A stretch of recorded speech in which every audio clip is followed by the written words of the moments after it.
Hello guys, today we discuss about exception handling. So first I am telling this is very important topic in interview purpose. There are many question are asking in various company exception handling और ये non technical वाले का video है जिसको जो mostly comfortable है Hindi plus English में ये वीडियो उसके लिए है. So today first question is what is exception handling. तो an exception handling means unexpected, unwanted, abnormal situation that occur at runtime called exception. Exception handling उसको कहते हैं जो unexpected, unwanted, abnormal situation होता है that occur at runtime called exception. Power cut exception, filed not found exception example है. दूसरा what is exception handling. ये तो एक्सेप्शन के बारे में समझ गया कि अनएक्सपेक्टेड है, अनवांटेड है, नॉर्मल सिचुएशंस दैट अगर रन टाइम कॉल्ड. लेकिन exception handling means if we should have an alternative source through which can handle the exception. Alternative source है जिसे हम हैंडल कर सकते हैं, we can handle the exception, that is called exception handling. जैसे power backup. The objective और intention mechanism has provided the to work with exception. Try, catch, throws finally ये exception handling करते हैं. क्या ट्राई है, कैच है, throws है, finally है. एक्सेप्शन एग्री है throwable class the super that class of the Java which contents two throwable exception और ईरर. दो तरह का होता है, एक्सेप्शन हो जाता है, एक एरर हो जाता है. एक्सेप्शन में रन टाइम एक्सेप्शन हो गया, एक्सेप्शन हो गया, एसक्यूएल एक्सेप्शन हो गया, इंटरप्टेड एक्सेप्शन हो गया, क्लास नोट फाउंड एक्सेप्शन हो गया.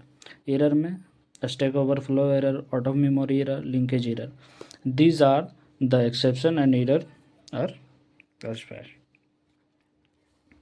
एक्सेप्शन में रन टाइम हो गया,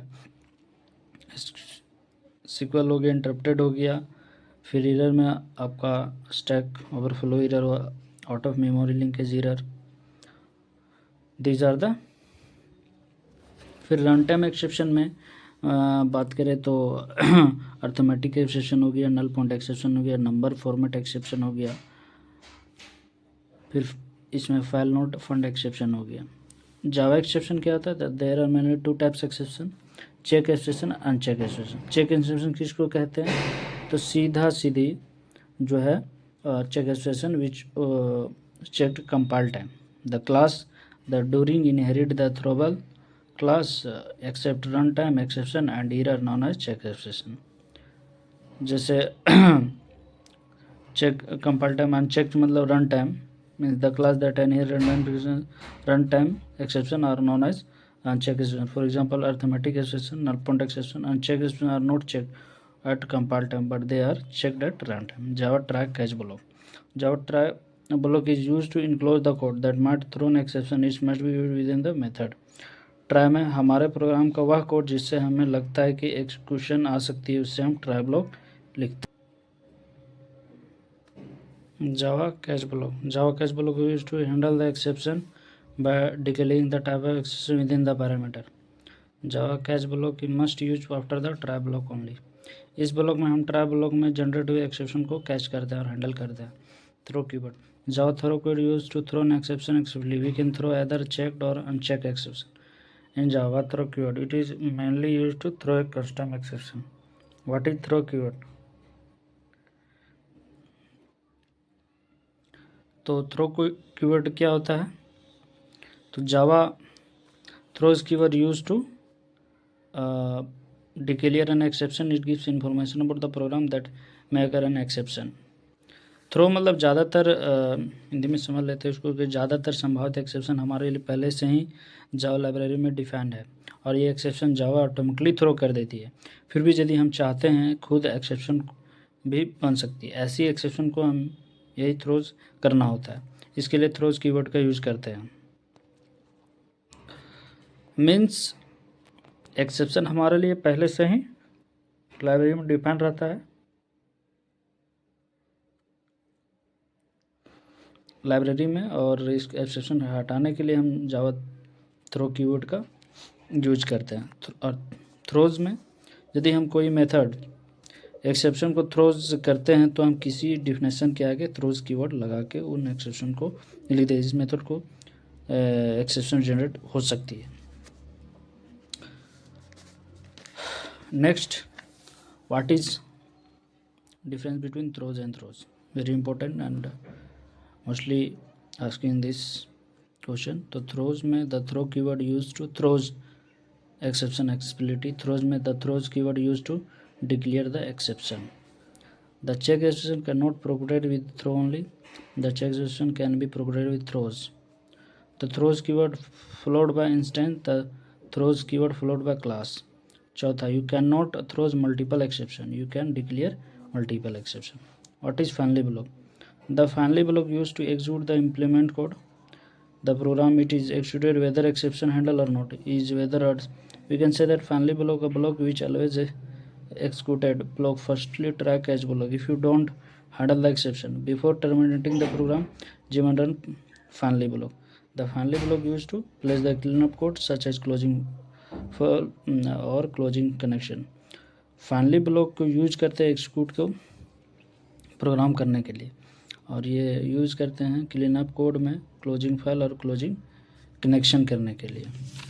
ओके, नेक्स्ट फिर से क्वेश्चन कि वाई यूज जावा फाइनली। तो फाइनली ब्लॉक की Java can be use to put clean up code, closing file, closing connection. The important statement private can be the finally block.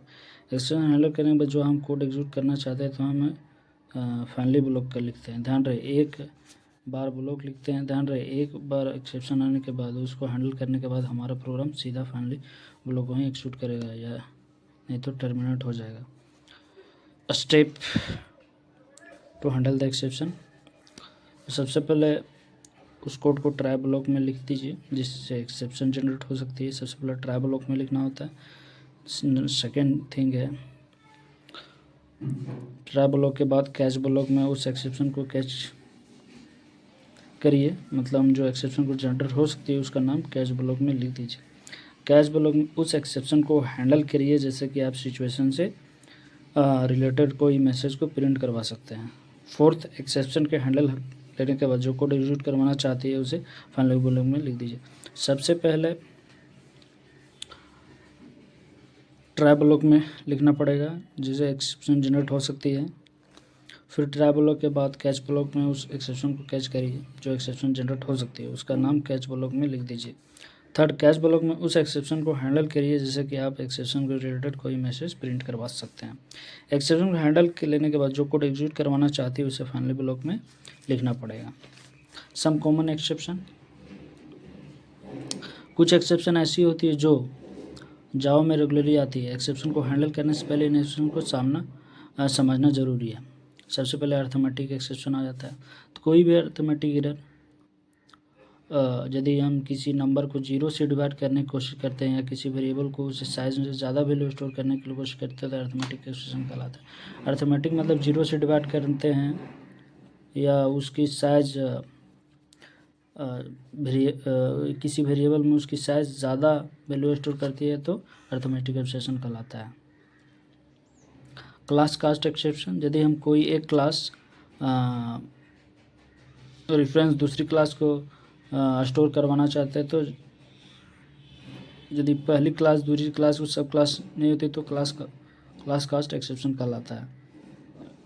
Next है array store exception, यदि हम अब integer array बनाया है, हम उसे स्ट्रिंग स्टोर करने की कोशिश करते हैं तो एरे स्टोर एक्सेप्शन जनरेट होती है।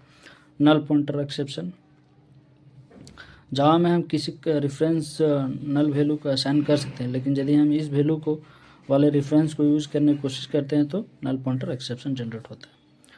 नेक्स्ट है नंबर फॉर्मेट एक्सेप्शन, जब हम किसी भी स्ट्रिंग वैल्यू को नंबर में कन्वर्ट करते हैं की कोशिश करते हैं तो नंबर फॉर्मेट एक्सेप्शन कहता है। मतलब जब हम किसी स्ट्रिंग वैल्यू को नंबर में कन्वर्ट करते हैं, कोशिश करते हैं, तो नंबर फॉर्मेट एक्सेप्शन कहलाता है। तो these are topics in all topic in exception handling. So please like and subscribe my channel and please support. Thank you.